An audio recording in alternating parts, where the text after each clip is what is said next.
Item ಯಾವುದೇ ಇರಲಿ try ಮಾಡಿ ಆಚಿ ಚಿಕನ್ ಮಸಾಲಾ. ಮೂಡುಬಿದಿರೆಯ ಆಳ್ವಾಸ್ ಪದವಿ ಪೂರ್ವ ಕಾಲೇಜಿನ ವಿದ್ಯಾರ್ಥಿಗಳು ನೀಟ್ 2026 ಪರೀಕ್ಷೆಯಲ್ಲಿ ಅಭೂತಪೂರ್ವ ಸಾಧನೆ ಮಾಡಿದ್ದಾರೆ. ಸಂಸ್ಥೆಯ 21 ವಿದ್ಯಾರ್ಥಿಗಳು 99%ಗಿಂತಲೂ ಕೂಡ ಅಧಿಕ ಅಂಕ ಗಳಿಸಿದ್ದು, ಕೆಟಗರಿ ವಿಭಾಗದಲ್ಲಿ ಸೂರ್ಯಕಾಂತ್ ಪಾಟೀಲ್ ರಾಷ್ಟ್ರಮಟ್ಟದಲ್ಲಿ 97ನೇ ರ್ಯಾಂಕ್, ಚೇತನ್ ಯರ್ನಾಳ್ 739ನೇ ರ್ಯಾಂಕ್, ಕ್ಲಾರೆನ್ಸ್ ಡಿಸೋಜಾ 724ನೇ ರ್ಯಾಂಕ್ ಹಾಗೂ ದೀಕ್ಷಿತಾ ಕೆಎಸ್ 951ನೇ ರ್ಯಾಂಕ್ ಪಡೆದಿದ್ದಾರೆ.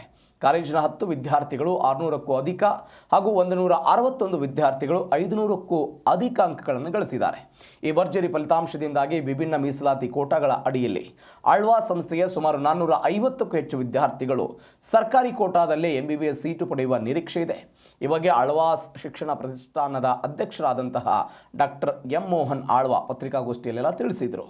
ಈ ಸಂದರ್ಭದಲ್ಲಿ ಪದವಿ ಪೂರ್ವ ಕಾಲೇಜಿನ ಪ್ರಾಚಾರ್ಯರಾದ ಪ್ರೊಫೆಸರ್ ಎಂ ಸದಾಕತ್ ಮತ್ತು ಆಡಳಿತಾಧಿಕಾರಿ ಪ್ರೊಫೆಸರ್ ಪ್ರದೀಪ್ ಕುಮಾರ್ ಉಪಸ್ಥಿತರಿದ್ದರು.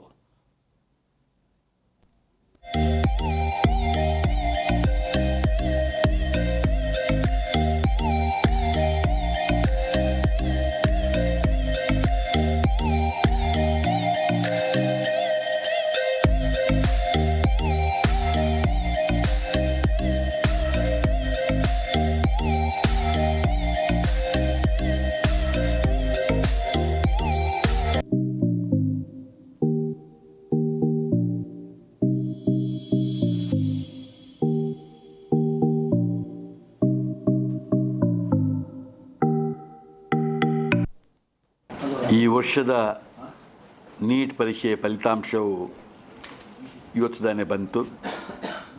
ಆಳ್ವಾಸ್ ಪದವಿ ಪೂರ್ವ ಕಾಲೇಜಿನ ವಿದ್ಯಾರ್ಥಿಗಳು ಅಭೂತಪೂರ್ವವಾದಂತಹ ಸಾಧನೆಯನ್ನು ಈ ವರ್ಷವೂ ಮಾಡಿ ಮೆರೆದಿದ್ದಾರೆ.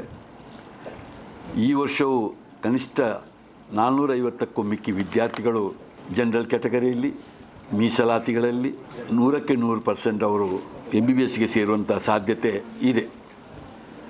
ಇವತ್ತು 21 ವಿದ್ಯಾರ್ಥಿಗಳು 99%ಗಿಂತ ಅಧಿಕ ಅಂಕವನ್ನು ಗಳಿಸಿಕೊಂಡದ್ದು. ಇದರ ಒಟ್ಟಿಗೆ ಸೂರ್ಯಕಾಂತ್ ಪಾಟೀಲ್ ಕೆಟಗರಿ ವಿಭಾಗದಲ್ಲಿ ರಾಷ್ಟ್ರಮಟ್ಟದಲ್ಲಿ 97ನೇ ರ್ಯಾಂಕ್, ಚೇತನ್ ಯರ್ನಾಳ್ 239ನೇ ರ್ಯಾಂಕ್, ಕ್ಲಾರೆನ್ಸ್ ಡಿಸೋಜಾ 724ನೇ ರ್ಯಾಂಕು, ದೀಕ್ಷಿತಾ 951ನೇ ರ್ಯಾಂಕ್ ಪಡೆದದ್ದು ನನಗೆ ಭಾಳ ಸಂತೋಷ ಕೊಟ್ಟಿದೆ. 10 ವಿದ್ಯಾರ್ಥಿಗಳು 600ಕ್ಕೂ ಅಧಿಕ ಅಂಕವನ್ನು ಗಳಿಸಿದ್ದು, 161 ವಿದ್ಯಾರ್ಥಿಗಳು 500ಕ್ಕೂ ಅಧಿಕ ಅಂಕವನ್ನು ಗಳಿಸಿದ್ದು ಮತ್ತು 467 ವಿದ್ಯಾರ್ಥಿಗಳು 720ರಲ್ಲಿ 450ಕ್ಕಿಂತಲೂ ಅಧಿಕ ಅಂಕವನ್ನು ಗಳಿಸಿದ್ದು ನನಗೆ ಸಂತೋಷವನ್ನು ಕೊಟ್ಟಿದೆ. ಇವರೆಲ್ಲರನ್ನು ನಾನು ಭಾಳ ಕೃತಜ್ಞತೆಯಿಂದ ಅವರಿಗೆ ಅಭಿನಂದನೆಯನ್ನು ಕೊಡ್ತಾ ಇದ್ದೇನೆ. ಇದಕ್ಕಾಗಿ ಎಲ್ಲ ವಿದ್ಯಾರ್ಥಿಗಳಿಗೂ, ಅವರ ಪಾಲಕರಿಗೂ ಮತ್ತು ಇದನ್ನು ಟ್ರೈನ್ ಮಾಡಿದಂಥ ಎಲ್ಲ ಶಿಕ್ಷಕರಿಗೂ, ಪ್ರಾಂಶುಪಾಲ ಪ್ರೊಫೆಸರ್ ಮೊಹಮ್ಮದ್ ಸದಾಕತ್ರಿಗೂ ಮತ್ತು ನಮ್ಮ ಆಡಳಿತಾಧಿಕಾರಿಗಳು ಮತ್ತು ಕೋಆರ್ಡಿನೇಟರ್ ಆದಂಥ ನಮ್ಮ ನೀಟ್ ಲಾಂಗ್ ಟರ್ಮ್ನ ಕೋಆರ್ಡಿನೇಟರ್ ಆದಂಥ ಪ್ರೊಫೆಸರ್ ಪ್ರದೀಪ್ ಕುಮಾರ್